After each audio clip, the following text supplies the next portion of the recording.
Evening, everyone. Good evening. And we will ask that you go on mute. Welcome to the special December 2026 Night with the Experts, hosted by Nuclear Energy Information Service here in Chicago, Illinois. And this is a program that NEIS has put together where you, as participants, will have an opportunity to meet some of the nuclear experts around the country on various topics. Something happened this month, which we didn't expect. We usually don't do a December night with the experts, but in this case, an event occurred at late November, which we thought warranted a special treatment. So we're very pleased tonight to That's have what I us. said. It's going to be fun. We're very pleased tonight to have Mary Olson of the newly formed group called GRIP, which she will explain in a minute, and a longtime colleague, Diane Dorigo from NEARS, who are going to talk about radiation effects in gender and I suppose temporally as well. I'm going to turn it over to my colleague and board member, Jan Budart, who will do some introductions, and then we'll begin the event. I will mention also the event is being taped. So when we get to a question and answer portion of the event tonight, if you don't want to be recorded, make sure you turn your camera off. And I'll also ask if you are not speaking, put yourself on mute now, or I'll have to mute you. And that would be really nasty and ugly of me, but I'll do it. All right, so I'm going to turn it over to Jan Budart, and again, welcome you all to Night with the Experts. So Jan, Oh, it's yours. it's very good to see so many here, and thank you all for coming. And I would like to mention that some of the people in our audience today have been our experts in the past. I won't mention their names right now. I customarily do not introduce the speakers because I would just be reading something. And so what I would like the speakers to do is to introduce themselves. And um, so I would turn it over to the speakers and their slides as they see fit. And I hope that Diane and Mary will introduce yourselves. Thank you. Hey, Mary, take it away. Thank you, Dave, and thank you, Jan. And I really appreciate Diane joining me tonight. Me too. And I appreciate all of you for coming out on, we have a wet and dreary night here, but in any case, this time of year, it's a challenge, and I appreciate that you're here. And I don't really know the composition of the group. I guess I could check out the participants, but I was too busy laughing with Diane. I think we have a wide range. So I didn't condense my slides as much as I meant to. I may not get through them all in the presentation period. Don't get nervous. I may drag us back to them at some point in the discussion if it seems like I have information that would be relevant to where our discussion goes. But I am going to speak for somewhere around 20 minutes, 25 minutes, and then turn it over to Diane. And then we're going to turn it back to Jan, who will facilitate the discussion.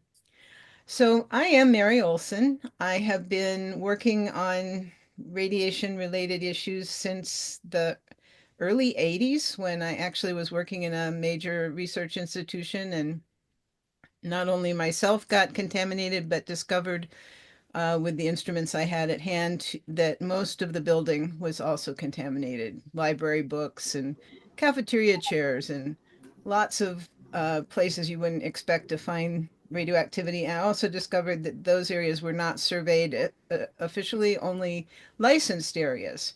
So we're going to be talking a lot tonight about regulations and licensing. So specific lab rooms were licensed, restrooms and cafeteria and library not, therefore not surveyed, therefore people exposed without knowing it. So we're going to be talking about that whole eventuality. But I want to then mention that I got involved because of something called below regulatory concern, where what happened to me in my lab could happen to anyone anywhere because a certain amount of radioactive waste was going to be considered below regulatory concern and released without any labeling, allowed to be recycled into consumer products and dumped anywhere anyone would dump any trash. This got me out of my seat 5 years after my own experience at Yale Medical School as a paid employee. And I went actually to work with Diane all those years ago in 1990 as a volunteer. In 1991, I joined the NIRS staff and was there for 27 years. And during that time, I founded something called Gender and Radiation Impact Project, which was GRIP, David. It was always GRIP. So anyway, that started in 2017. And just this year, for a variety of reasons I'm not going to go into, but largely a shift in my own work, we renamed the organization Generational Radiation Impact Project. So without further ado, I'm going to go to my slides. Take me just a moment here. Wait a minute, I have to do share. Go back, go back. All right, I can do this. I've done this many times. All right.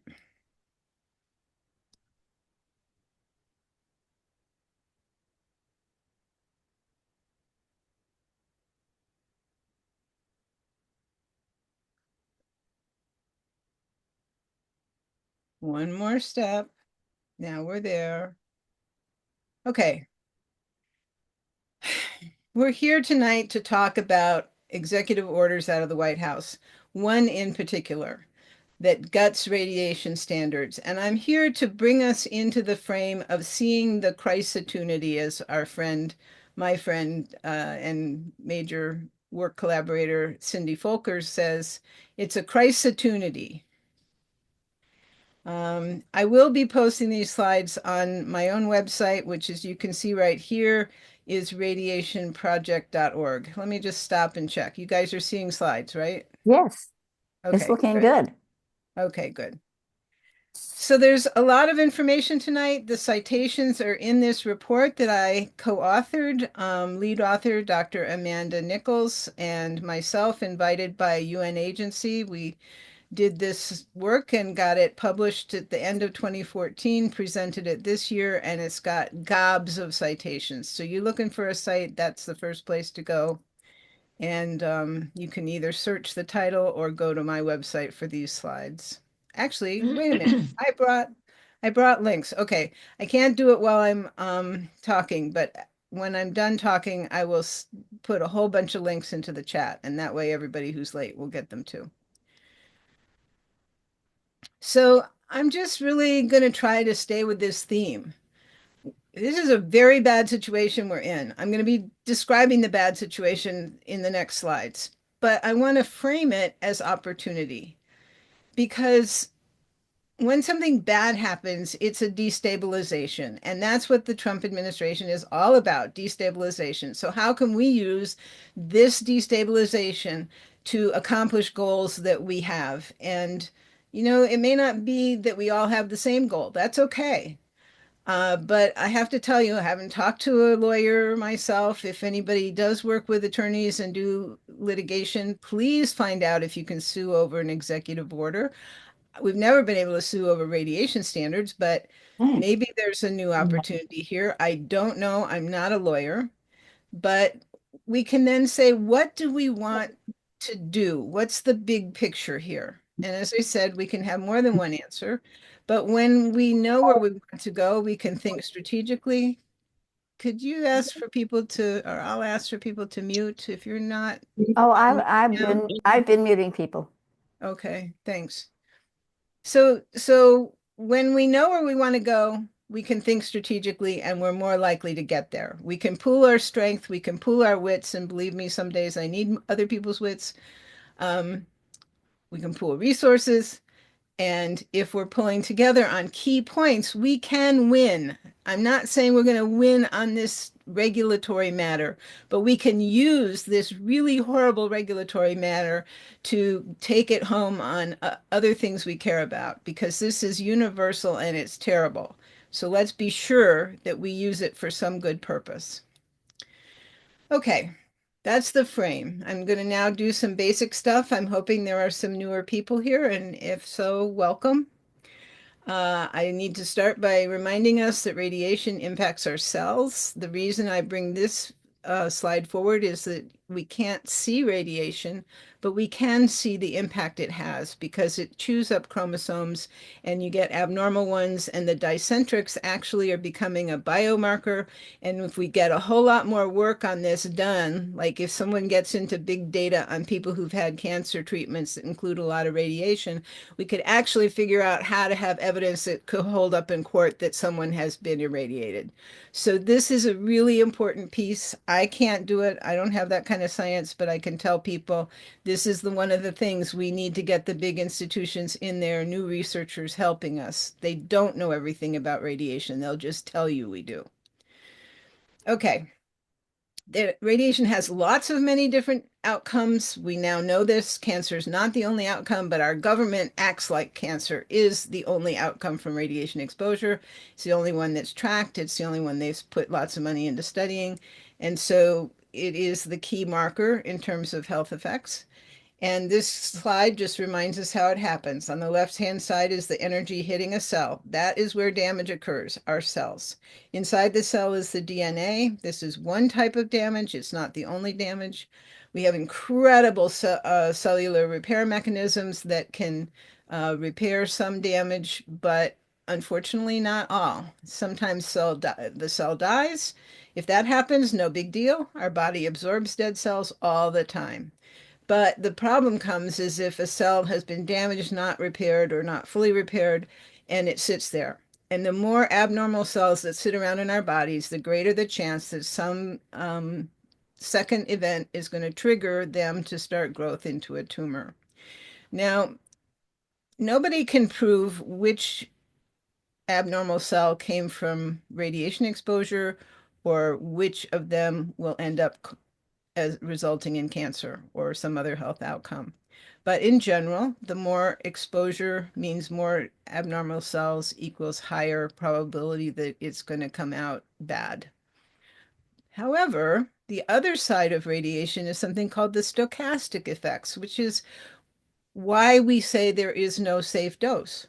A single radioactive emission damaging a single living cell creates the potential for cancer. An undetectable level of exposure and its outcome is what's called stochastic damage. And the probability of it goes up with more exposure, but the level of results really doesn't change. So it's not the same as the other deterministic types. And this new idea of what Trump wants would just get rid of any thought about this level. Okay, so I mentioned that there's non-cancer outcomes. All solid cancers can be caused by radiation, leukemia, infertility, including loss of desire to reproduce. If you know you've been exposed, that's very common in some of the big contaminated areas. Birth defects, both heritable and non-heritable. Loss of a pregnancy, including miscarriage and stillbirth. Very early in pregnancy, you'd call it a spontaneous abortion. May not even know you're pregnant when it happens. Cardiovascular disease is now shown to have a dose response in relation to radiation exposure. And younger people do not know that radiation is a hazard at all. I grew up in the Cold War. Of course, radiation was dangerous. Young people, not so much. They hear of it as a treatment for cancer, not that it causes cancer. This map is out of date, but it gives the distribution of reactors worldwide. And in this year, the US has 94 operable reactors and 420-ish. There's always one closing and one being built, so it's hard to get this right number for the world. Now, one thing I want to add here, because fission is what's going on in the reactor core. It's also what happens in a nuclear weapon, splitting atoms. Because it's going on 24/7 when a reactor is operating, the thermal energy and fission products, mean the little leftovers from the split fuel, produced by an operating 1,000 megawatt reactor, which is all the old ones are around that size, for 1 year is equivalent to 1,100 atomic bombs in both heat and fission products. So the waste from US reactors has about 99% of the radioactivity from all types of waste, including building nuclear weapons. Now, I'm bringing this picture today because this is not regulated radiation, but this is the fallout from the atmospheric nuclear weapons tests in the United States that were set off inside the country. It does not include the tests that were done in the Pacific, and it doesn't include any of the other nations that tested and had fallout. I'm not going to dwell here because I know this work has been updated, but this is the map that was in the New York Times in 2023. And the significance of bringing it here is to say every exposure from a licensed nuclear activity is on top of the radiation that we are all suffering because of those tests. Some areas more, some areas less. 10 to the 13th is a lot of radioactivity. We've had now 80 years from the beginning, but it didn't end till 62. So you've got to do a lot of fancy math on half-lives. It is abating, but not very fast. So here we come to the executive order part. 14300 is the executive order we're focused on, but I have to tell you there's a portfolio of executive orders impacting nuclear things like streamlining new reactor licensing, requiring the Nuclear Regulatory Commission to simply rubber stamp, deadlines on how long they can review an application. I mean, there's just a long list. And then my most, I don't know, all of it feels like a bowling ball to me, coming down the alley at 40 years of work that I've done. But one of the big things is they're instituting plutonium separation for commercial waste, which is also called reprocessing, which is one of the deadliest, dirtiest, most impactful activities human beings have ever engaged in, short of nuclear war. So this is Executive Order 14300, and I give you the Federal Register so you can see that that's where all this action is taking place. This one directs the Nuclear Regulatory Commission, also NRC, to rewrite radiation regulations, specifically 10 CFR 20, which is both public and worker standards and has environmental release limits in it, though I'm sure Diane's going to fill us in a little more on that.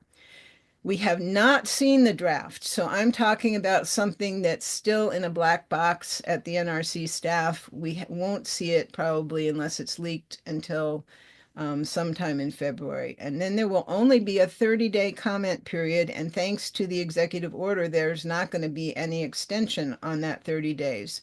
So part of what I'm going to implore you to do is to gossip about all this and start telling people who might care about what I'm going to tell you, how bad this is, to be ready to do even a short comment or sending an email or whatever. We need both quality and quantity when it comes to that comment period.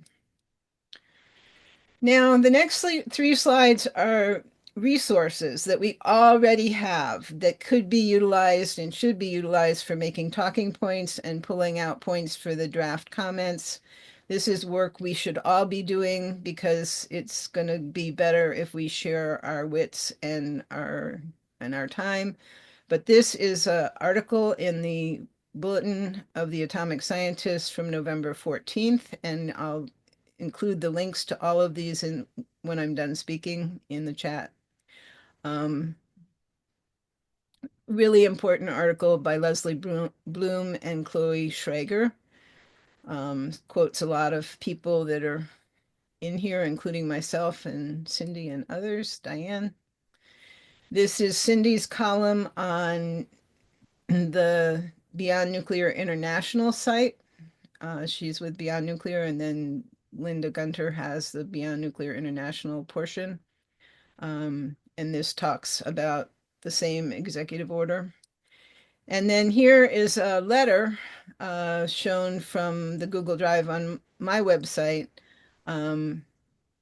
41 organizations already sent to OMB, the NRC, Surgeon General, on down the list. And there's a lot of points in that letter that could also be used. Okay, so here comes a side-by-side comparison. We don't have the draft rule yet, so this is not specific about what the NRC is going to do because we don't know. But there were a lot of meetings in advance and a lot of members of the nuclear industry pushing for specific ideas, and the order itself has some very specific ideas. So right now, under 10 CFR 20, that's a regulatory number in the US Code of Regulations, the general public basic exposure limit, which is not all of it because there's others that come on top into sewage, into water, release limits that are on top. But right now, the idea is that at the fence line, a member of the public can receive up to 100 millirems in a year. And so this is specified in the regulation as an external source exposure. So gamma rays can go right through your body, but it's different if you inhale something that then emits the gamma rays inside your body. This is external only.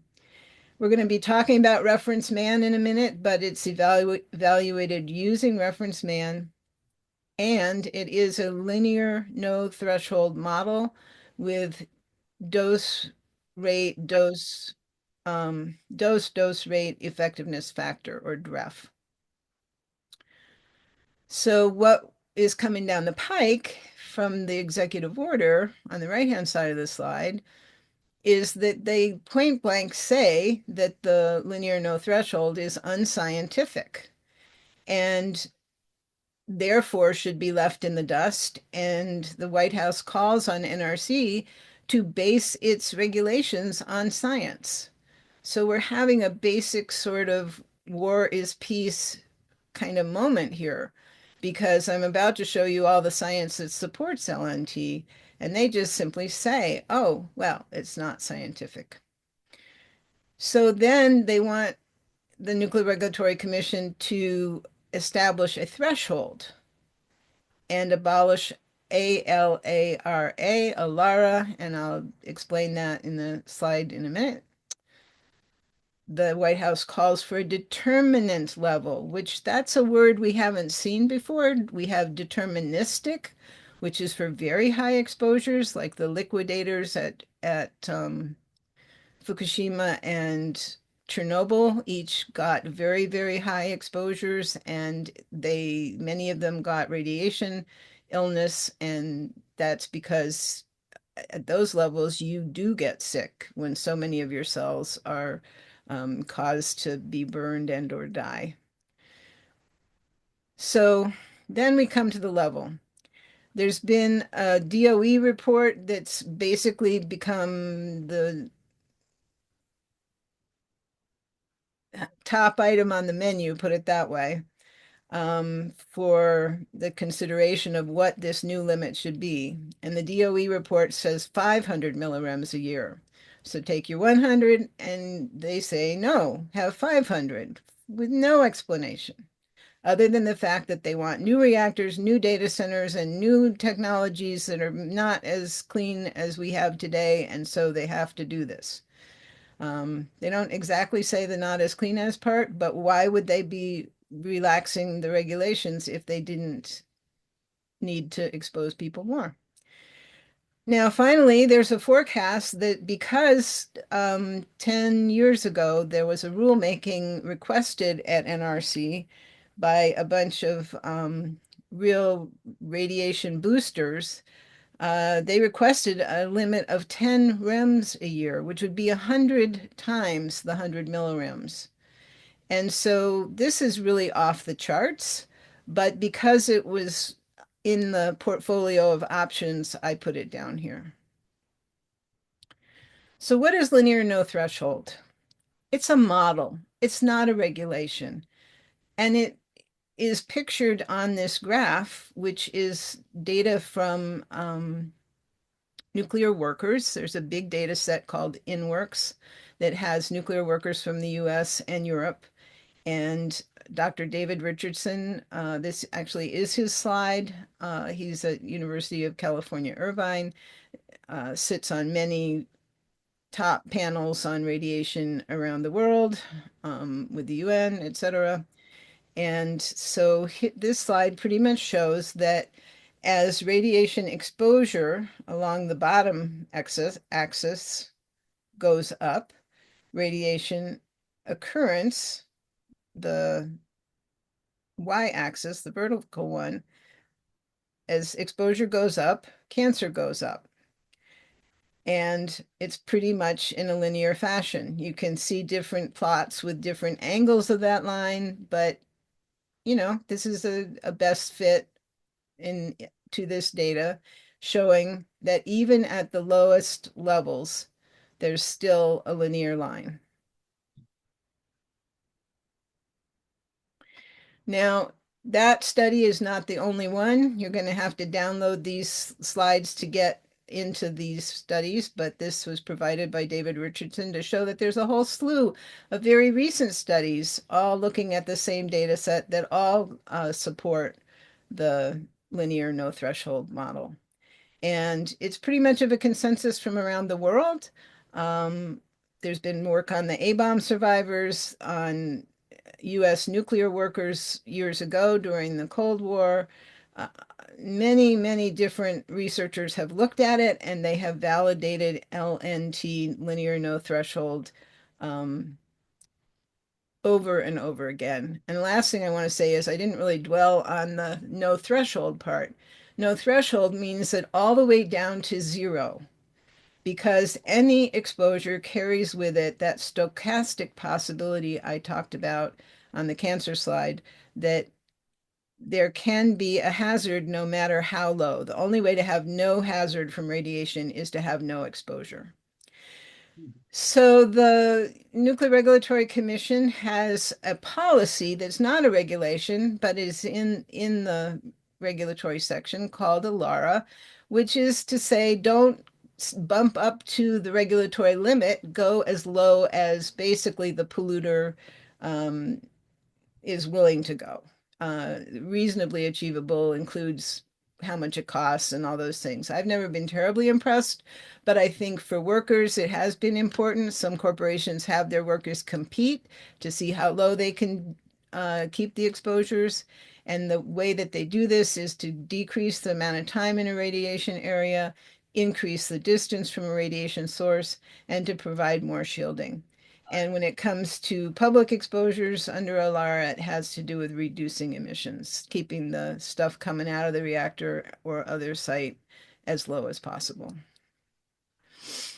So I want to share with you that the Nuclear Regulatory Commission did publish back in 1990 their own assessment of cancer risk from their own exposures, meaning 100 millirems a year for a lifetime has been analyzed by NRC and published. Now, when they did it, they put it in terms of fatal cancer, and actually today, because of cancer treatments, that's become a moving number. So I converted this to incidence instead of fatal cancers. So if you've heard me talk about this before and these numbers are different, you're right. So in 1990, NRC found its 100 millirem annual exposure result over a lifetime of 70 years results in one cancer in every 143 reference men so exposed for that 70-year period. One in 143 getting cancer. In 1990, half of those would be fatal and half would be not fatal. Now people get in long discussions about what that ratio should be. Superfund sites, by comparison, are regulated to one cancer in 10,000 people exposed for a lifetime at their facilities at that same rate. And the goal of EPA overall has always been 1 in 100,000 getting cancer. And when I was a kid, the social bond was described as 1 in a million.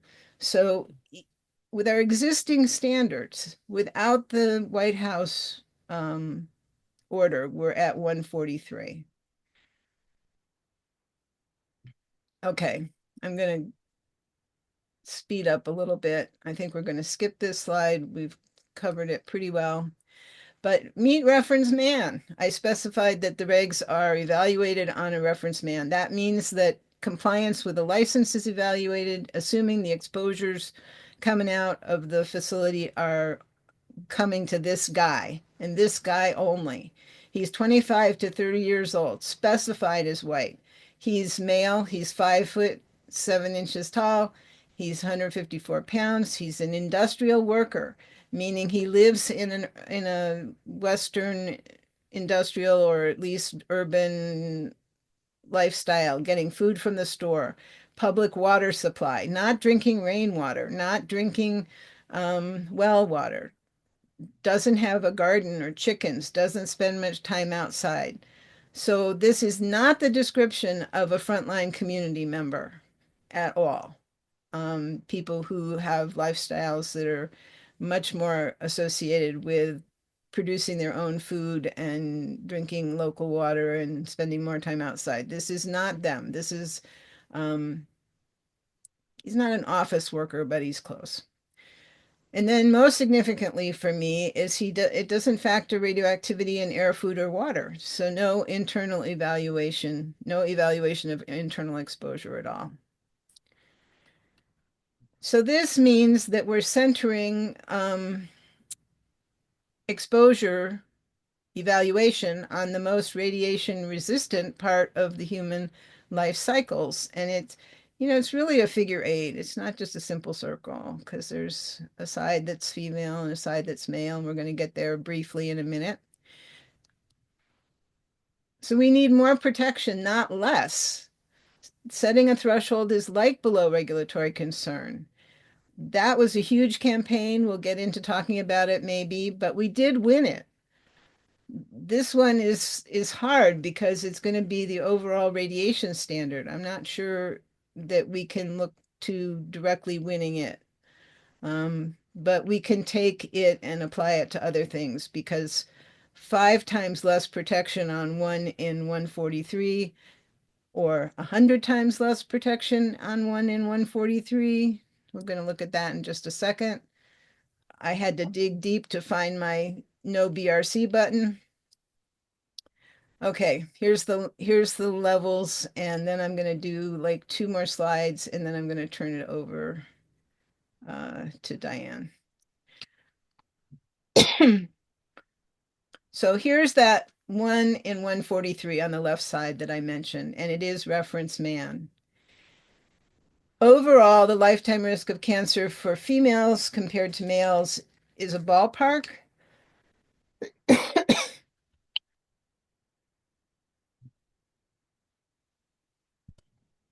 It's not probably a single number, but if I have to pull a single number, it's twice. So that puts the overall lifetime impact of exposure to 100 milligrams to 1 cancer in every 71 women exposed. We could say she's a reference woman. I'm not in favor of a reference woman. We'll get there. So here's the rumor. The rumor is 500 milligrams, and it's all linear, so you just multiply it in the appropriate ways, and you get 1 cancer in every 28 reference men who've been exposed to a lifetime of 500 milligrams a year for 70 years. The female rate is 1 in 14 at 500. What? 1 in 4? What?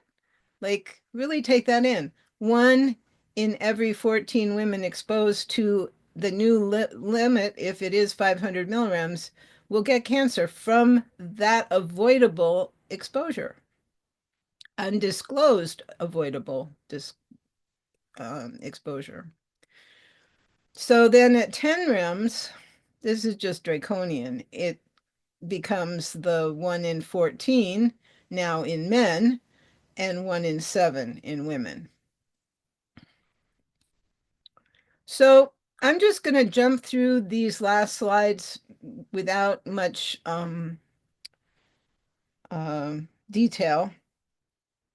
But I've been talking men versus women, and you may or may not have heard about my work, which really began in 2011, asking and answering the question, is radiation more harmful to women?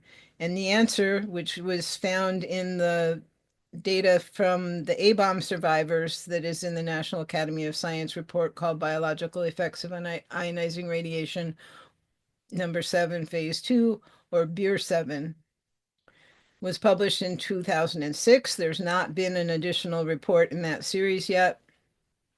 And, this is kind of a national, international roundup because it was 60 years after our government did a crime against humanity, destroying cities full of people, civilian targets in Japan in 1945 in Hiroshima and Nagasaki. And I personally know beyond a shadow of a doubt that that was a crime against humanity. What I have to share is that the study was too, and using the data makes me a participant in that. And I'm not saying that advertising that fact makes it okay, but I can't do this without acknowledging that. I think my immortal soul has a blot on it, but this information is just way too important to not share. So I usually develop up to this slide with a series, but we're running short on time tonight. Well, I'll put the emphasis somewhere else in the uh, presentation. But this is basically not the A-bomb survivors. It's a scenario that comes from a table in the BEER 7 report, which is 12D-1, but they didn't chart it. And I don't think they had the courage to chart it because this is pretty darned clear if I tell you what it is. So along the bottom is the age that survivors were in August of 1945 when the A-bombs killed over 250,000 other people. These people were shielded enough to survive. They had dose reconstruction done. So with 100,000 people, you can plug and play and say, oh, what if they all got the same exposure? So this is built on the idea that they got, that's wrong. Sorry, it's a tenth of a gray. Decimal place is missing.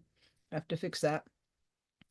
But the idea is that everybody got the same exposure, were then tracked by their age cohorts and divided by the biological sex, which was quite frankly assigned by the researchers in 1950, and then tracked for 60 years. And so this isn't when the cancers arrived. This is the total cancers in each age group by biological sex across 60 years. And it's really clear that females in every age group got more cancer than males, and that the difference is largest when the exposure is in childhood, and the very largest in the youngest age group, which is 0 to 5 years old. So radiation regulation based on reference man results in systematic underreporting of radiation harm for the global population. Why? We don't know why. And there's a bunch of hypotheses now, and I'm going to jump to the next slide, but just acknowledge that Dr. Rosalie Bertell was my mentor and was encouraging me to do this work. And this was her suggestion that maybe it has to do with the reproductive tissue that females have more of. So back to Christotunity. What do we want? This is the chance to seed the goals that we have, because something really egregious is going to happen, and we should not take it as sitting down victims. We should take it as the ability to bounce it off and hit the ones that are trying to do these things that are really bad. So one of the things that I've been working on with a number of people is called Reference Girl, which would be a new universal reference individual, and not just for girls. Apply this new reference to everyone. She's probably somewhere between 2 and 3 years old, so there's enough autonomy to be out in the environment by herself, lives in a frontline community, land-based lifestyle, many pathways, both internal and external in terms of exposure, and her activities keep her close to the soil, and her food and water are local.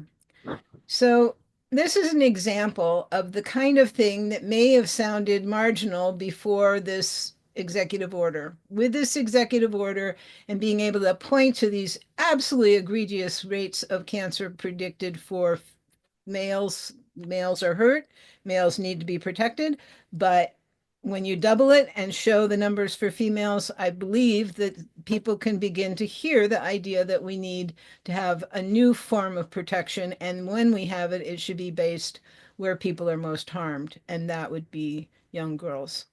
So finally, what are the nuclear projects I've been referring to? Well, there's all these data centers popping up, and for some reason, everybody thinks they have to be nuclear powered. They don't.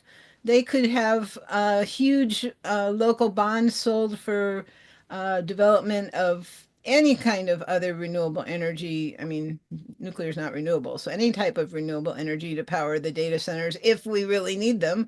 But do we really need them? I'm beginning to hear people question that. Um, Small modular reactors, wherever they want to put them.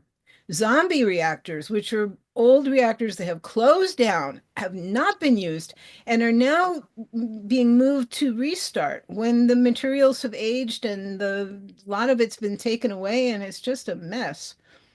So the US DOE is masterminding all of this as an excuse, this is my humble opinion, to get at the plutonium in US reactor fuel waste. There's many tons of plutonium in the waste from commercial reactors, and the revival of reprocessing is what would enable tapping that plutonium. And then there's been this real sleeper issue for a long time. I'm just going ahead and putting it out here, but I've seen the pictures on the Space Force fantasy board of putting nuclear weapons all around the Earth in near space. There's so much radiation out there already. Why not lower the standards here so that, anyway, it's wild and crazy, but that's what these radiation standards are too. Wild and crazy. Now, I have one topic that I didn't get to at all, and I'm going to save it. If it has an opportunity to come up in our discussion, we'll talk a little more about internal exposure. Now, what did I do? I thought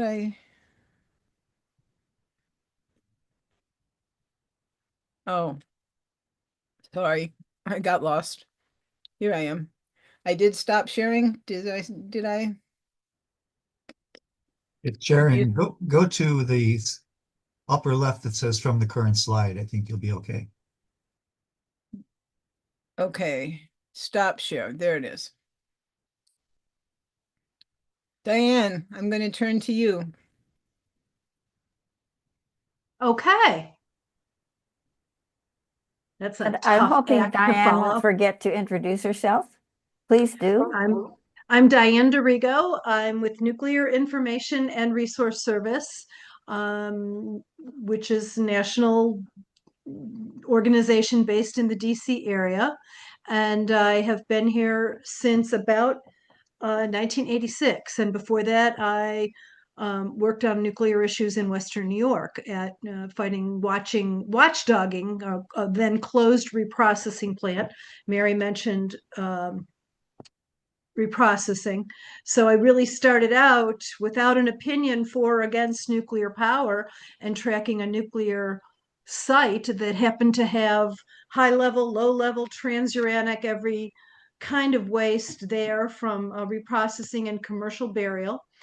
And when I got to NEARS, one of my very first jobs was I met with some of the real mentors in this field, Carl Z. Morgan and Bob Alvarez. Bless his heart, has passed recently. And Dan Hirsch, and a lot of the people who were tracking the nuclear issues before I even knew there was an issue. Kitty Tucker, who also had the Health and Radiation Project. And those guys encouraged me when I first got to Nuclear Information and Resource Service to look at this radiation issue, 10 CFR 20, as Mary said. It's 10, Code of Federal Regulations 20.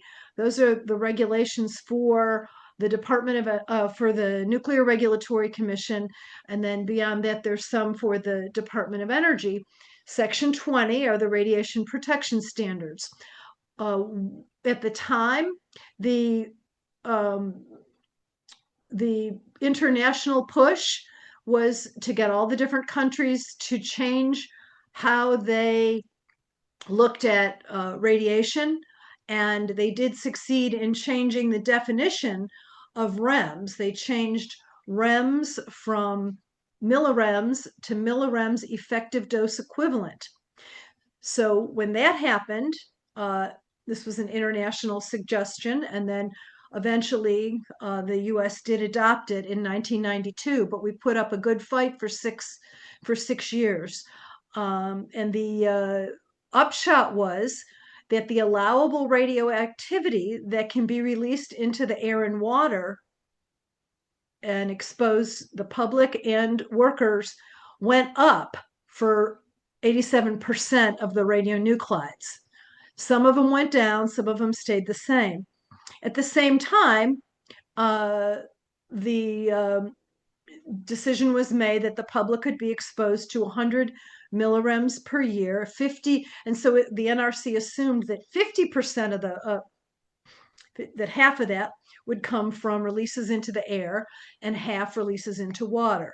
So if you go into the federal regulations, the rules for releases of radioactivity to the public, the rules that they say they're for protection from radiation, but what they really are, as we all know, not to be overly cynical, is justifying. It gives permission for exposure to people, and it justifies licenses and nuclear operations, which couldn't operate if you used common sense and said, no, you don't put known poisons and carcinogens into the environment on a routine basis, and you don't try to pick how much is okay.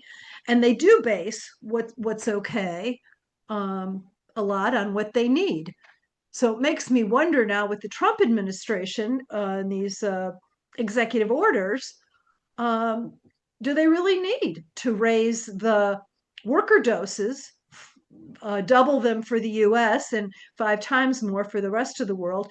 Do they need to increase from 100 millirems to 10 REMS, or whatever numbers we're going to see in January or February when the proposals come out?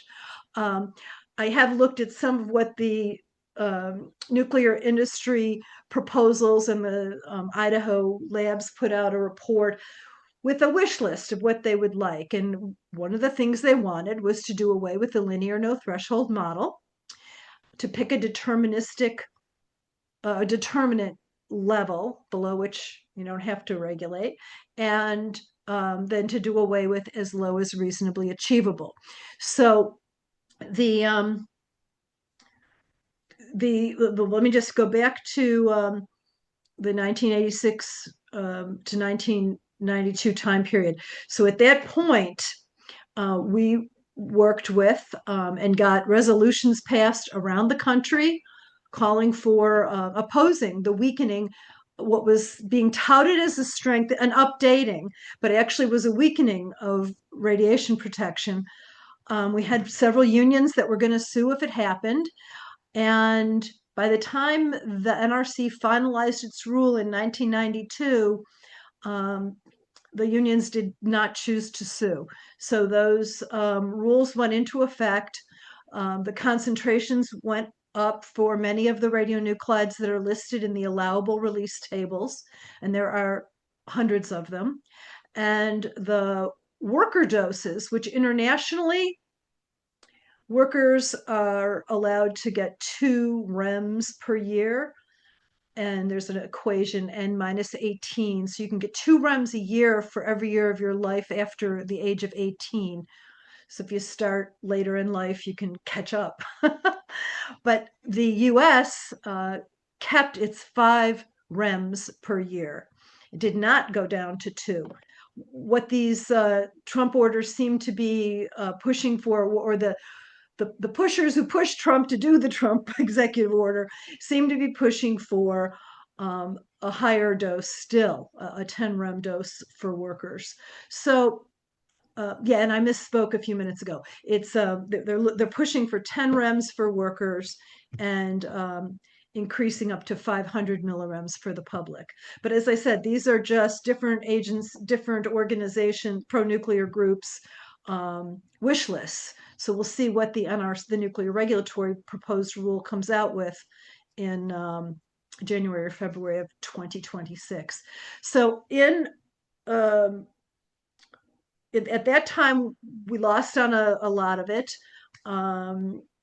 And what Mary described about other parts of our human life cycle, females, babies, the fetus, all of these other younger people, older people, we get more cancer per dose of radiation than does the standard man. Some agencies have started to average men and women or use a hermaphrodite or a they can fudge their calculations, but the reality is that we are not at this point trying to protect our population, our species, by protecting the most vulnerable parts of it, which are actually the parts that our survival is dependent on. So I agree with Mary that what we need to do as this effort comes forth is to take the bull by the horns and go after what they really should be doing, which is protecting us from not just cancer, but every other health effect, reduced immunity, heart disease, birth defects beyond 2 generations, and the reduced immunity, which means greater susceptibility to other diseases. So we need to go after that, and then we need to go after protecting even from what they do look at, which is cancer, the most vulnerable parts of our population, protecting babies and especially little girls. So the attitude, well, obviously when being assaulted by different threats on many different sides, it makes a person kind of cringe and be scared. And I think we're all going through that emotion. But if we just decide that we're not going to take it and that common sense can prevail, and I don't care if you're Republican or independent or Democrat or, whatever, most people do care about survival of their family. And I think that we have a good chance to fight this if we do it smartly. If we take advantage of social media, which some of us are older and it doesn't come naturally, and even younger and it doesn't come naturally. But we need to go after where people are getting their news. We have to go after. I think several different groups that are working on this nuclear fight are focusing on media messaging and greenwashing and going after that. There's so many different fronts that we have here, but this radiation is an underpinning of all of them. And if we can help provide to our allies a clear message on different aspects of this to help use in the fight against new reactors, a fight against importing nuclear waste from Canada into the US, to use against reprocessing, which is chopping it up and dispersing it, really, which I think we do have a good chance of preventing the weakening of the radiation standards. Some in the industry don't even want that because they can function under these standards and they have the illusion of strict regulation. And if they do away with that, then they have a harder time being legitimate.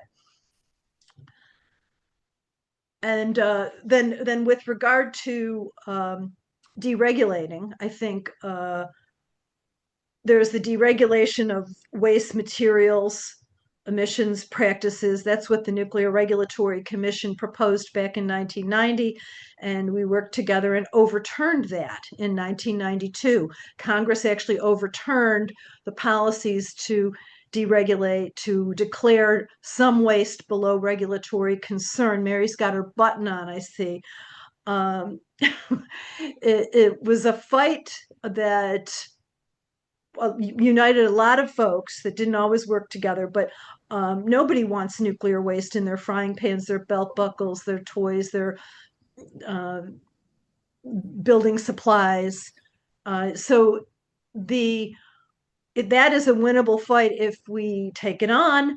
And my concern is that if we're only going to win a couple of things, like we prevent the radiation standards from being weakened, that they'll still say, well, but we'll pick a level because it's so unreasonable to have to regulate at low levels. Well, when we were fighting below regulatory concern back in 80s and 90s, the Environmental Protection Agency estimated that a third to a quarter of the licensed radioactive waste could be released into the marketplace. It could go to regular garbage, it could be recycled into consumer goods, and it would no longer require regulation.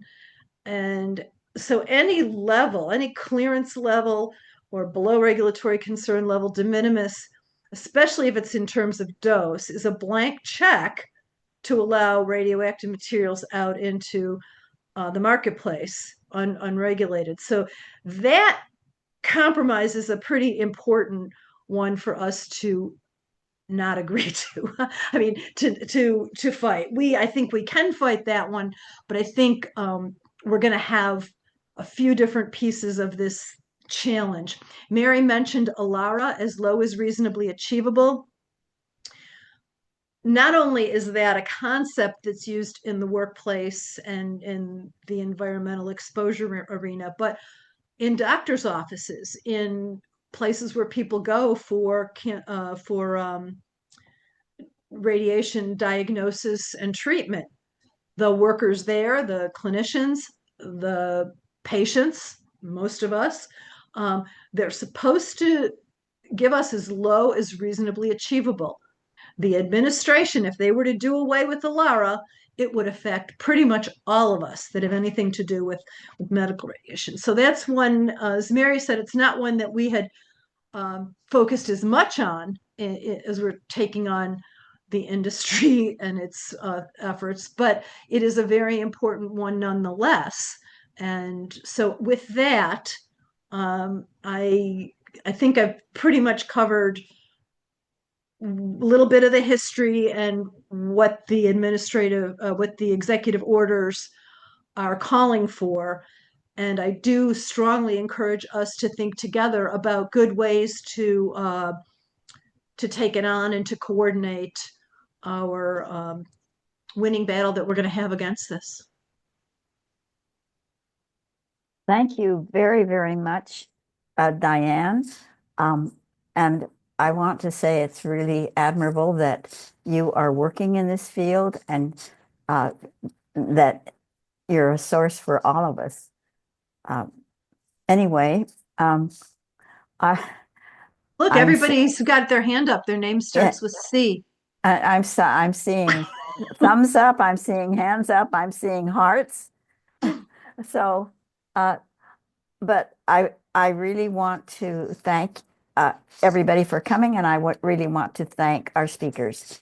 So I'm going to start calling. And could we just thank all of the people who have worked on these issues over the decades? Because Mary and I are up here, but it would have been nothing without most of the people that are here now and many others. And so we truly appreciate that.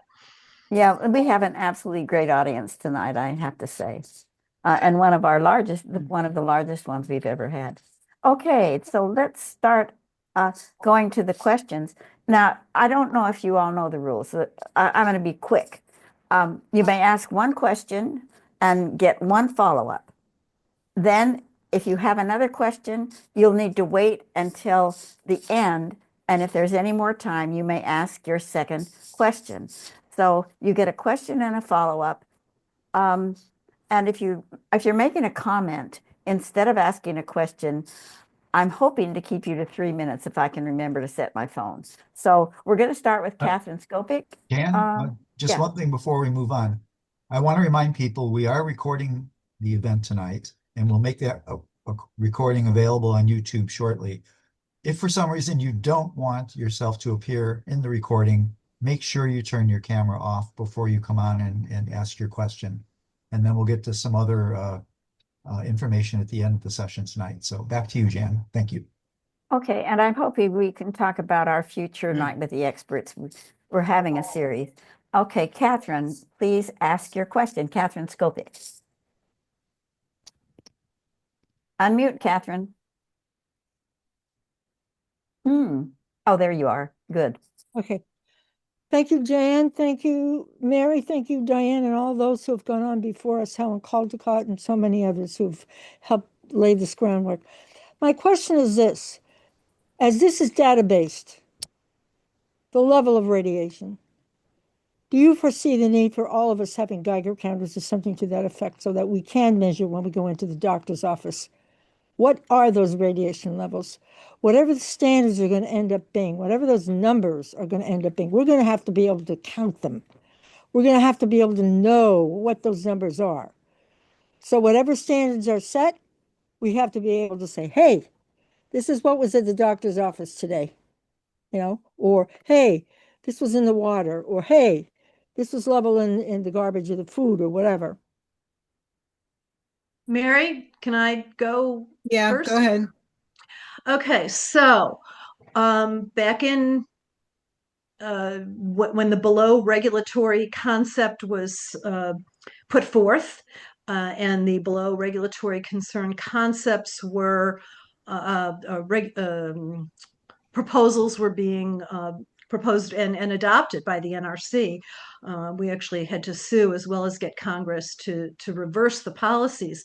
But when those policies were in place, I got a grant and I rented a $15,000 multi-channel analyzer, which is an instrument about the size of a big laptop computer with a detector on the side, and made arrangements to go to 7 DOE sites, Department of Energy sites, because these sites were allowing some waste to be released from regulatory control, or they were. I wanted to go and see how they decide what they're going to release, and if something is released, could I go and take a look at it with this analyzer? What's neat about the multi-channel analyzer is, I think most of us who've seen a detector, it definitely counts gamma, but it doesn't necessarily count alpha and beta unless it has a window for those less penetrating guys to get through.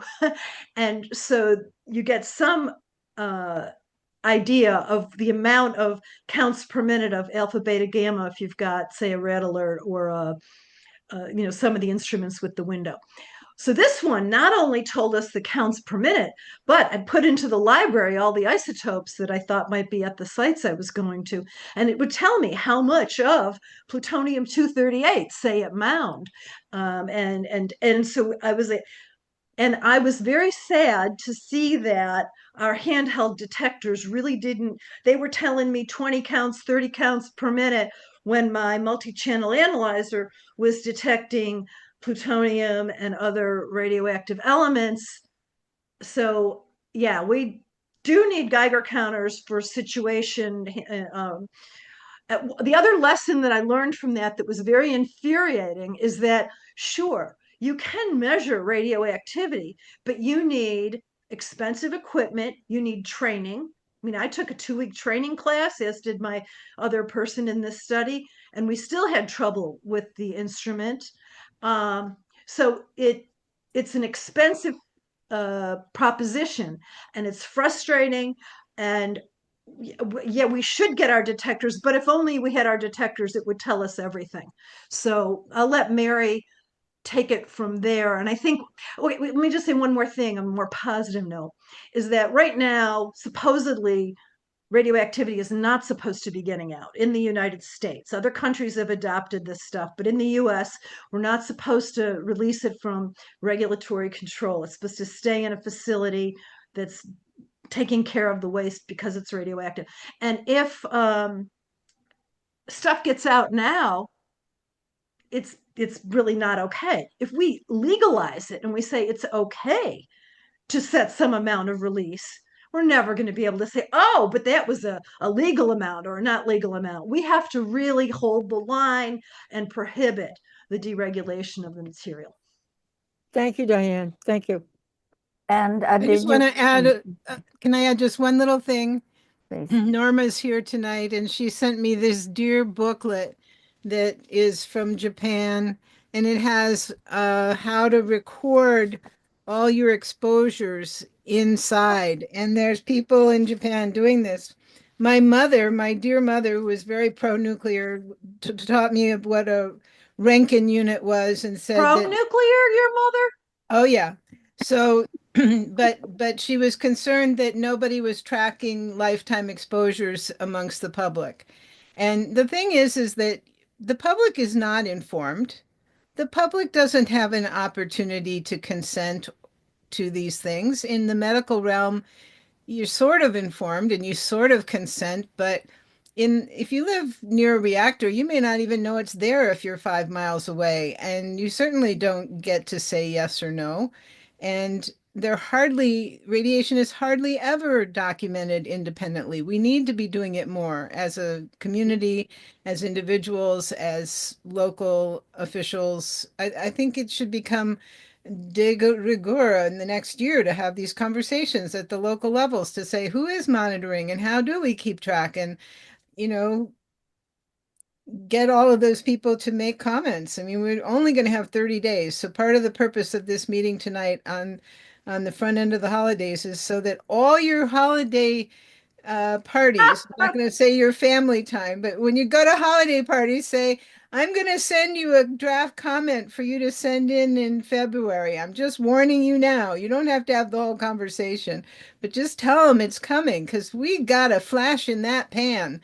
That's what it's going to be, a flash in the pan, and we got a flash loud and clear. So that's enough. I'm rabble rousing.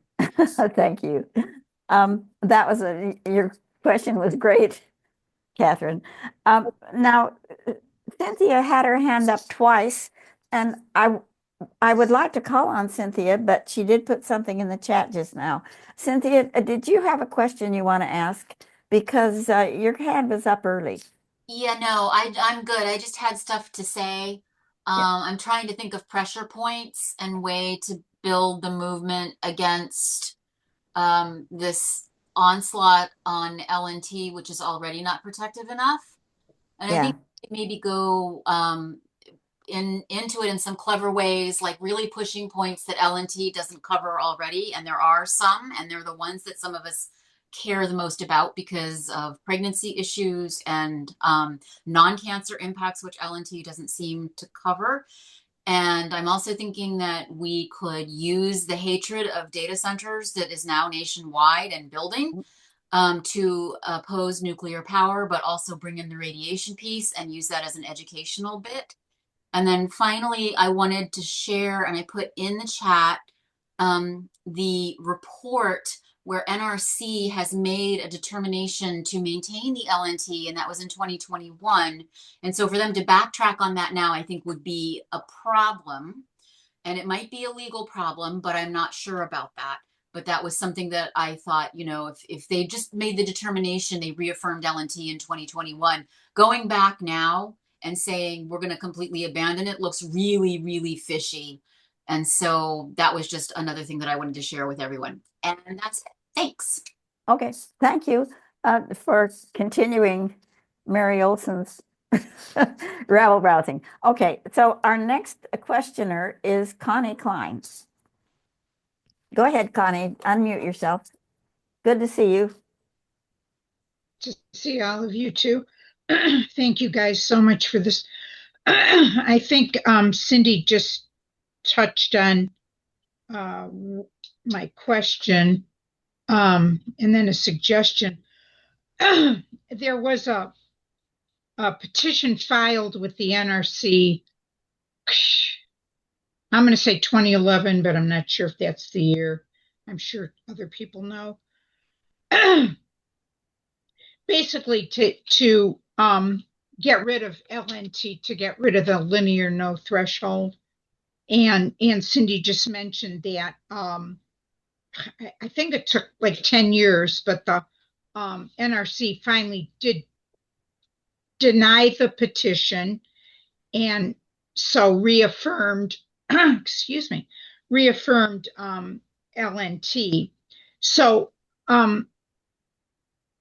my question is, and I don't remember this, and hopefully somebody else does, did that petition suggest raising public exposure from 100 milligrams to 500 and worker exposure, excuse me, No, it did no, not. it did not. No, it did Okay. not. And but did it suggest It was pushing for maybe not that one, but there have been pushes for NRC to adopt hormesis, which is that low doses are good for you. That's And not that the was one. rejected. It was Okay. rejected, although the promoters of hormesis are very persistent. And they're crazy. There was a 10 rem suggested standard in the petition that was denied.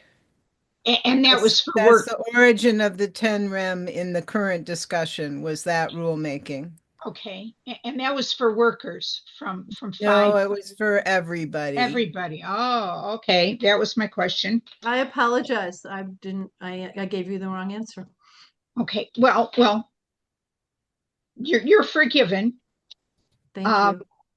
So, some of the comments that were used against that petition, in opposition to that petition, could perhaps be, it's been a long time since I've looked at that, but could perhaps be resurrected again? Yeah, well, resurrected, or at least people should maybe look at that and see, because that was successful. Of course, that was then, this is now, but maybe some of those arguments could be, maybe some of that opposition could be resurrected, since there'll be such a ridiculously short time frame for comments. Maybe we should dig that out again. Okay, I'm done. Okay, thank you, Connie. And now I think we're going to call on, let's see, after Connie, Jake. Jake, can you unmute yourself and go ahead and ask your question? Are you there, Jake? I see Alfred and Steve. 6157. Who is that? Well, Jake, if it's you, we're going to come back to you and call on Alfred. So unmute Alfred, and then we might go back. Thank you, Mary and Diane, for this wonderful presentation. My question is, if these relaxed standards are put into place, how might they impact the management of Superfund sites, radiation waste disposal, and in particular, monitoring of lower levels of radiation releases?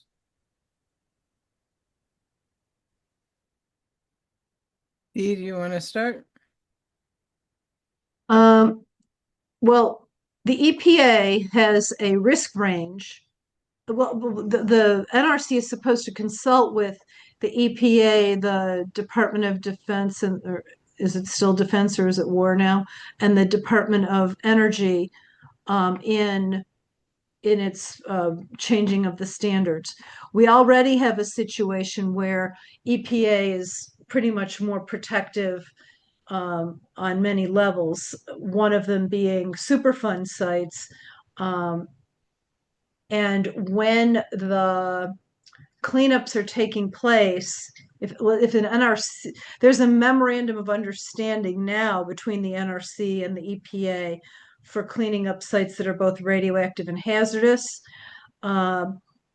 if the NRC is the lead on allowing the release, if it is higher than the EPA's more restrictive level, then there has to be a consultation and a discussion.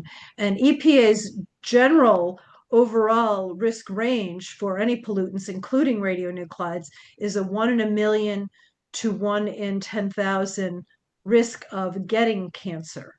So they have a much more protective level if it's complied with. Mary, do you want to go? Yeah, so basically the interesting thing is that most of these auxiliary things like decommissioning, cleaning up closed sites, waste sites, they all have their own separate radiation standards. So to some degree, there's going to be spillover, but to some degree, they're going to have to sit there and crank their way through the whole compendium if that's what they want to do. But my guess is that if you go to a 500 milligram annual limit for exposure of the public, you're going to see something comparable for leaving a site. They're going to say, well, you can get that down the street at the fuel factory or at the reactor site, so why not here at this closed site, you know? So I think it's going to be a process of how they extend it out. But what it will immediately apply to is any operational site that has a Nuclear Regulatory Commission licensing process. So 94 operable reactors in the United States would go to a 5 times greater exposure level if 500 milligrams was adopted as the fence line standard. And that would be through every source of exposure. You know, there's a separate standard for water exposure. There's a separate standard for sewage exposure. Those are on top of that fence line thing. And we'll have to see how the draft handles those. But basically, it just means that they can be 5 times more careless. Okay, I hope that's a satisfactory answer. I want to go to the chat because people ask questions in the chat, and their questions are important. So, William Tennisco says, does anyone know what type of radioactive material they bring in from Canada, and what do they use it for? That's a very historical question because Canada supplied a lot of our uranium for the Manhattan Project along with other places. But let me turn this over to Diane and Mary. So it's a historical question. So Diane, why don't you tackle Unfortunately, it it's not a historical question, Jan. Well, it's both very much of a historical today and question. current. Yeah, okay. Yeah, I agree. It's both historical and current. Yes. So, yeah, certainly the mining of uranium in Canada has been a major source of uranium for the whole nuclear fuel chain in the US. But I think what the person, I didn't see it in the chat, so I'm not sure, but I think what they're might be talking about is because we just found out in the last few weeks that there was a proposal by Energy Solutions, one of the companies that has one of the 4 operating nuclear dumps in the country. Good business people, they want to expand their business and they'd like to bring in what's being characterized as 1.31 million cubic yards of nuclear power waste from Ontario. And they want to bring it in over 10 years to bury, and it would be the first time that we would be disposing of foreign waste in the US. There was an effort 10, 15 years ago to bring in all of Italy's so-called low-level waste, process it in Tennessee and dump it in Utah. And the people in Utah at that time heard about it, raised holy heck. Their governor, their regulators, they all went to the Northwest Compact, which is the governor's appointees in the region, and they rejected the Italian waste. And we have not had legally foreign nuclear waste disposed of in the US. And we want to, I need to thank, there's Canadians on this call who've been helping us to fight this effort. The Compact Commission in the Northwest is going to vote tomorrow on whether or not to, or at least they're going to discuss it and vote tomorrow whether to allow this 10 years of nuclear power waste to come in to bury here in the US. Then the NRC will probably rubber stamp it. They haven't rejected anything. What I want to just throw in to the mix, which is a little more historic, is that the companies in Canada and the US are nuclear companies are very friendly. Some of them own each other. And we spent quite a few years fighting the import and export of nuclear waste back and forth for processing in the US. And because you can't dump it here permanently, it had to go back to Canada. And we intervened at many of those proposals. And I don't believe we stopped any of them, even though in Canada, it was illegal for the company that was sending it to export waste. They went ahead and took a year and changed the license for the Canadians so that the Canadian company, so that it could then send its waste to the US. So it's been an uphill, frustrating import-export battle at the NRC. They love import-export. A real bummer in the Advance Act and in I think it's in one of the executive orders, is exporting nuclear power and technology around the world, as if it doesn't also export nuclear weapons. So it's been going on, and we have right now, if you're in the Northwest, contact your Compact Commissioner and tell them to vote no. Mary Olson, do you want to make a contribution on this? Well, there were definitely some horribly dangerous shipments that came from Ontario to South Carolina a few years ago, and we never heard whether there was a problem, but would we ever hear if there was a problem? These were not commercial. This was weapons-related materials somehow. Or I can't even reconstruct exactly what the materials were, but they were It was what from Diane's Chalk talking River to about, Savannah River. to Savannah River, right? That for Yeah. processing and then would be sent back. Although there was some question in that proposal whether it would be sent back. The only other comment is I don't know the status today, but for a long time, most of the medical isotopes did originate in Canada. So I don't know, do you know if there's production? Well, I think we should sort of stay. I want to appreciate the working together with Canadians and looking forward to working on fighting this rulemaking. Canadians and Australians have contacted some of us here in the US to say, hey, don't let the US do it because it's going to affect us too. Because what we do then ends up being spread all over the world. And there was a shipment of radioactive material from Estonia to Utah. And the recent stuff that's coming from Canada is going to Utah. It's not coming from Canada yet. Well, I know. Hoping that we're going to stop it. That You're would exactly come. right. It's that we're trying to stop them from sending their low-level waste to Clive, Utah. But it's been I think what strongly proposed. There's been a lot of foreign waste materials coming in to the US. The US has these processors, which Mary and I did a report in 2006 or 7 called Out Let's of try to Control get to on some more Purpose. questions if we could. Yes. Okay. So there's another question in the chat, but let's go to Jake. Have you figured out how to unmute? I don't know what happened to Jake, but anyway, we'll go to. All right. There he did. Yeah. Okay. Thank you for this presentation. Very informative. Yeah, well, first of all, what was the executive order that you referenced that's coming from the Trump administration? 14300 was issued in May of 2025, and it just has a paragraph, but that paragraph directs the Nuclear Regulatory Commission to treat the linear no threshold model as bunk and to accept the idea of a threshold and get rid of Alara. So in other words, lower the threat. I got you. I Increase the just put it in threshold the so that would be, chat. Oh, but you okay. can't I see the can't see chat if you're on the I phone, can't see the sorry. chat. I'm on the phone. But okay. It's section Um. 5B of 14300. I Okay. can send him the chat.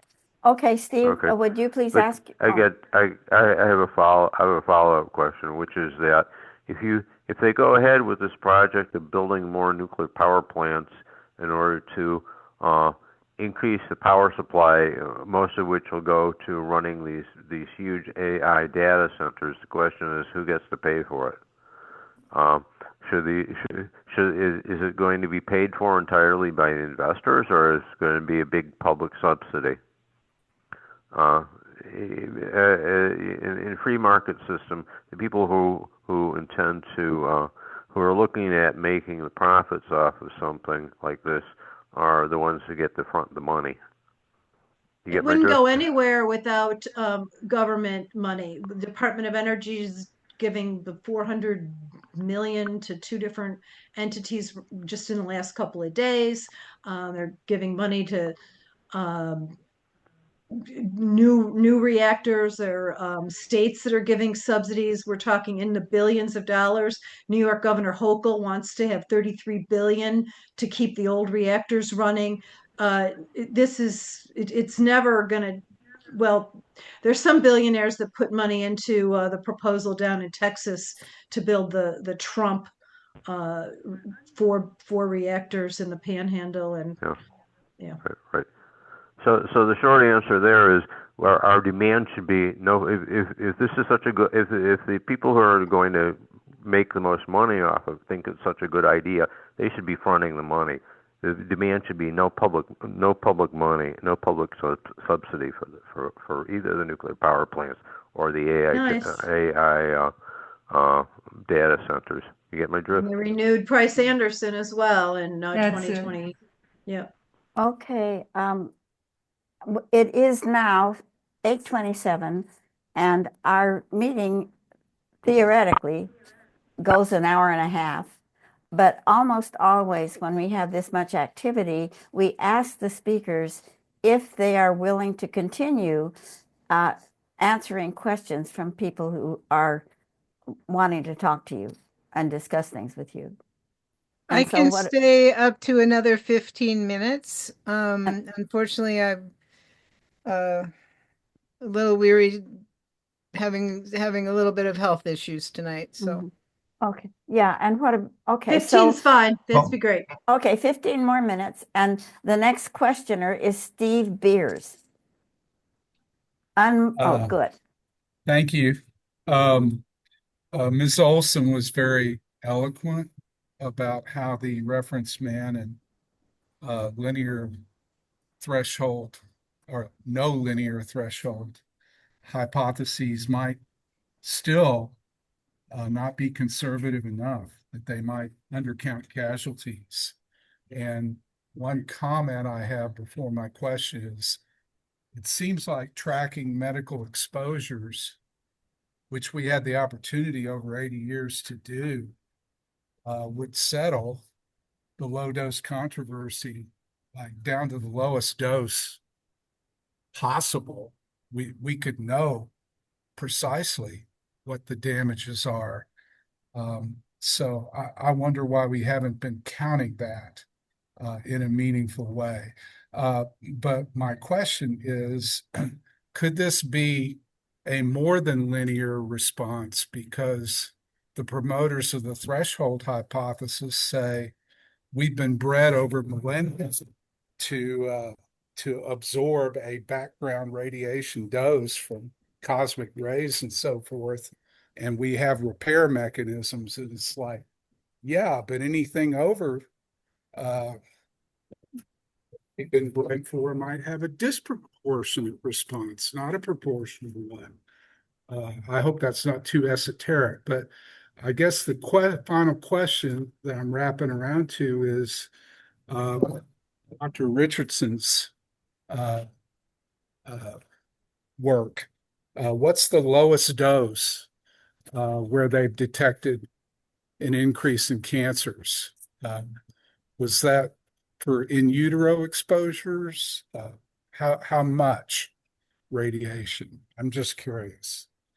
Okay, I'm going to dive in. Dr. Richardson's work is published and available, and I'll put the link, the entire article you can read without having to have a paywall. So I'll get that in the chat in a minute. And it's all adult males. Well, I guess there's a few females now, but he acknowledges it's adult males because they're all nuclear workers.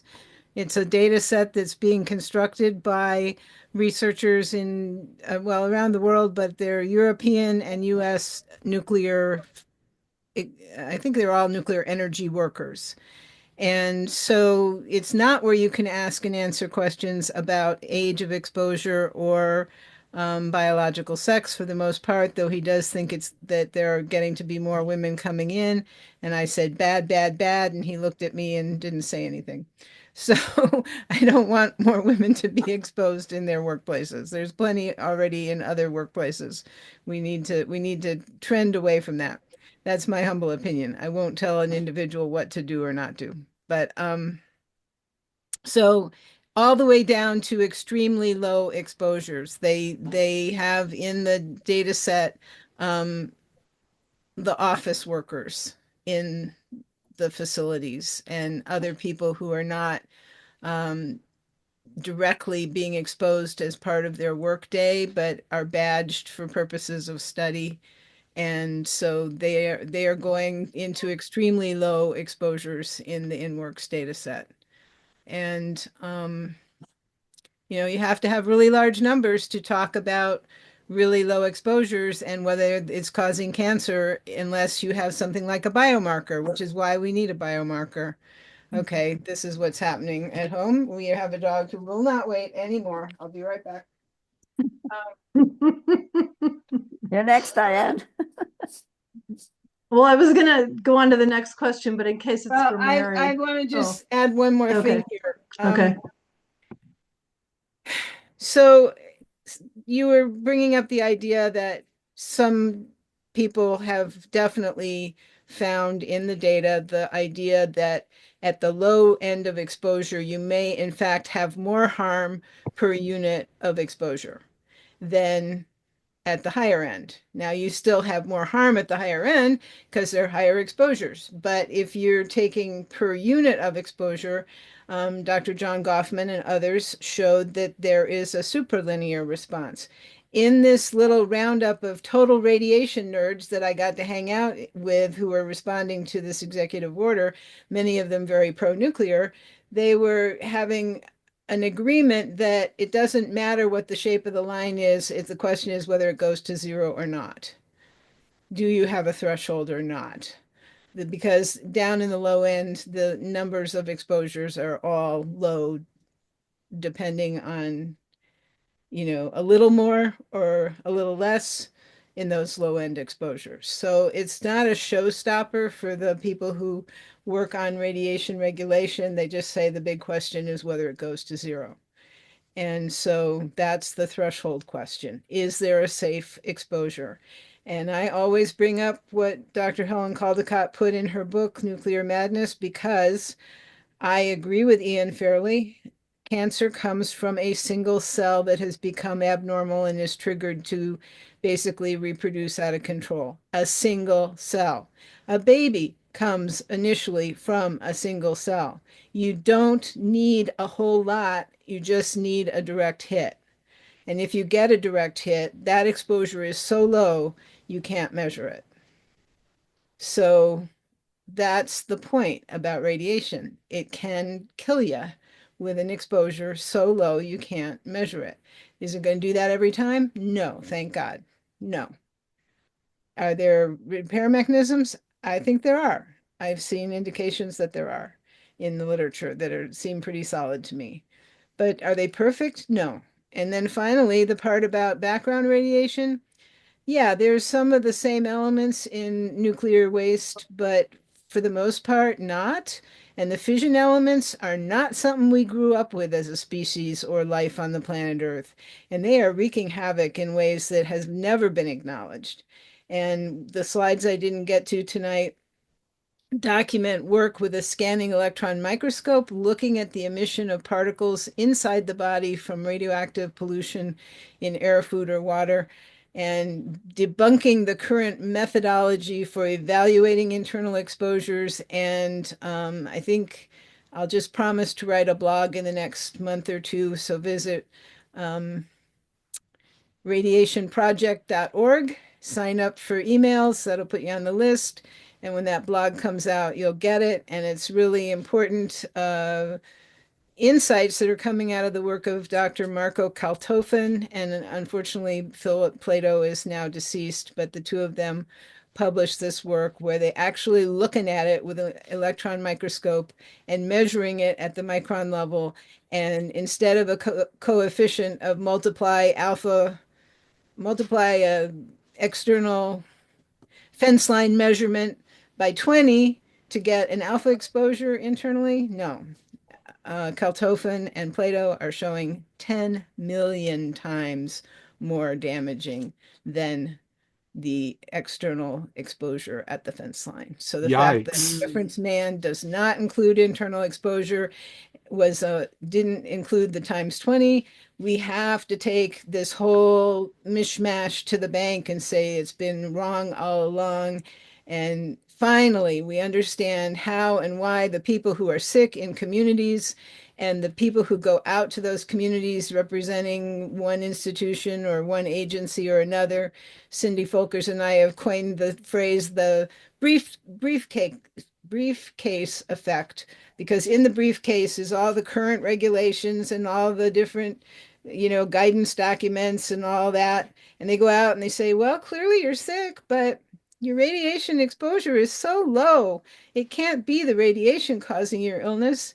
We're so sorry. Good luck figuring it out. And they leave with their briefcase and they go back to Washington. And the people are stuck. What? I'm not, what? And Marco Kaltofen now has the tools to say, wait a minute, stop the music. There is a need for a whole new dosimetry, a whole new approach to radiation. It's going to be a whole new science, and we've got to get institutions involved. This should not be grassroots organizations. This should be, our kids who are going to graduate school, get them to pick up these questions. Because they're big and they're important, and they actually will start accounting for the reality we've been seeing and hearing people suffer through. Norma is clapping her hands, and so is Catherine. So Diane, do you want to continue? Now, please do the other questions. Okay, so actually, I don't have a question. I wanted to say I was among the Navajo this month because I went to the International Uranium Film Festival in Window Rock, and according to my friend Leona Morgan, the Navajo died from COVID at a higher rate than any other demographic in the United States. And I attribute this to the fact that the Navajo have been exposed to radiation from mining from the very beginning. And one of the films showed the suffering of their children, and that their resistance to COVID was low because radiation has compromised their immune system. And that was my comment. And now I want to call on Paige Murphy Young. I can't see you guys except for you, Mary, about the Price-Anderson Act. That has been around and it's metastasizing. It grows every year. So there's basically no legal liability with nuclear, power and a lot of other nuclear things. It was done during a defense appropriation at the end of the year, like probably going to start going on right now in Congress, where you don't have hearings, there's no accountability, only the lobbyist. So in my comments, I want to attack some of these actions as being done, in the weaning hours of a fiscal year, where there's basically no political accountability. So anyhow, if anybody else has strategies about this, it would be great. Thank you, Paige. Bearing witness, and if you can find anybody who can tell any story, I'll briefly say that it was a good friend of ours who used to be the head of critical mass at Public Citizen, who was in the uh, hall of the U.S. House the night that John Dingell from Michigan went down and made Yucca Mountain the only site when there were other sites that were being studied, three other sites, and he disqualified those other sites and just left Nevada because he was so angry at the Nevadan member of Congress for supporting fuel efficiency standards for cars, and John Dingell was from Detroit. So it had two names, Screw Nevada and John Dingell Nuked Nevada, because it became the only site under study and, had a magma pocket still has a magma pocket right where they want to put the waste. So never a good idea to act out of vindictiveness. You're right, the sunshine ain't there at the end of the year at all. It's dark, secret, backroom stuff, and can't agree more. That's how a lot of Washington moves. Diane? Okay. Nothing? Okay, Catherine Skopik wants to ask another question, but I think maybe we should make our last announcements and then go to you, Catherine. Is that okay? Because we do have a couple of things that we want to talk about before the end of the meeting. And it looks to me like there's 4 minutes left. So David, would you like to talk about what's coming up? Well, thank you. I'll keep it kind of brief here. We're very grateful you came out for this very special event tonight. As I said, we weren't planning it originally, but the topic was just too important to let go to next year. So thank you, Mary. Thank you, Diane. Next year, our next Night with the Experts will be on Thursday, January 29th. We're doing things a little bit different next year. We're looking to put together series on specific topics over 2 or 3 months. And we're beginning next year's events talking more about the environmental justice impacts and nuclear colonialism impacts of nuclear power. We'll be taking on other topics throughout the year. And certainly if you have topics you would like covered, send us an email. We'll be glad to entertain that. We'll be looking around to get some experts for you and bring them tonight with the experts. So that's really all I really wanted to say in conclusion, other than thank you for coming. Jan, was there anything else you wanted to say in conclusion? Well, I wanted to say that in January, we're having Catherine Chuddy and her partner Lloyd, whose last name escapes me. They are going to talk about nuclear colonialism at the Hanford site and in the Pacific Northwest desert. And then after It's that, Lloyd Marbet. thank you. And then after that, we're going to have a woman who's from Australia. Her name is Liz Tynan, and she's going to talk about nuclear colonialism in Australia from the British at Mar-a-Lago, Emu Field, and Montebello Islands. And then we're hoping to have someone from New Mexico for our third night with the experts in 2026. Thank you for letting me talk about this. And yeah, that third guest is Dr. Mariah Gomez, who is at the University of New Mexico in Albuquerque. She'll be talking about the nuclear colonialism piece. Yeah, and so we have 3 in the series coming up in 2026. Thanks everybody for coming, and I'm just going to let Dave close us out. I thought we were going to take one more question, and I wanted to mention that I did put a lot of citations into the chat. I'm not sure I can get the full citation for Marco's paper, but I'll get his spelling of his name in there. Okay.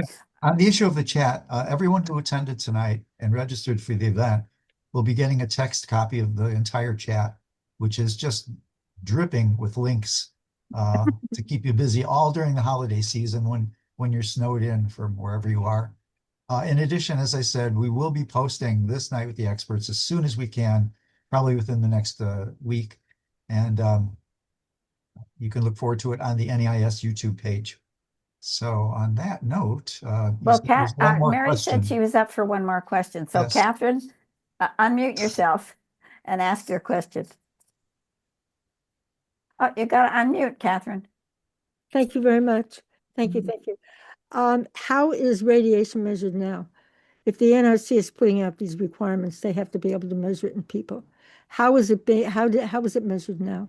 It's calculated. It's not measured. And it uses reference man. Reference man is like, you know, apples to oranges. Well, all the different licensees have to be measured on the same apple to apple basis. And so that's why there's one reference individual, and they take the amount of radioactivity that they are anticipating having come out of any particular operation and expose it reference man on paper and in a computer type modeling, and the answers come out on paper. In other words, they're putting out a requirement, but they can't actually measure it in people to know if the requirement is being met. Not today, but if we get the biomarker thing to happen, and I sincerely hope that someone's going to realize that all that medical data out there that someone referenced could be a source of looking at biomarkers. Okay. Then we could be able to take a blood sample and say, yes, this person has been exposed, or no, they haven't. But it may have a threshold. The measuring, almost all radiation measuring has a threshold below which you are not detecting something. Well, it's the detection limit on the instrument or the Exactly. technique. Right, but it's there. Thank you. You're both brilliant. Oh, this has been absolutely wonderful, David. It's good to see you again. And thank you, everybody. I hope to make as many of the future events as possible. And thank you, Jan, for a wonderful hosting. Thank you. Well, thanks all for coming. And Dave, Yes. let's say goodbye. All right, everyone. We hope you have a Happy good holidays. holiday season. Oh, there we Who are. made that snowman? Thank you, NEIS. Thank you, Dave. This Thank you, was made Jan. by my stepdaughter from Germany about 10 or 15 years ago at University of Chicago. And as you can see, the snowman's already melting. So Yeah, I wonder why. if you're not in Chicago, you might wonder where this came from, but All right. Thank you very much, everyone. Be well, be safe, have a good holiday. We'll catch you next year. And thank you, Mary and Dee, one more time. Everyone. You're God bless. welcome. Thank you for Thank inviting us. you. Thank you, Thank you. NEIS. Thank you very much. God bless you all. good night all. Good night. Night. All right.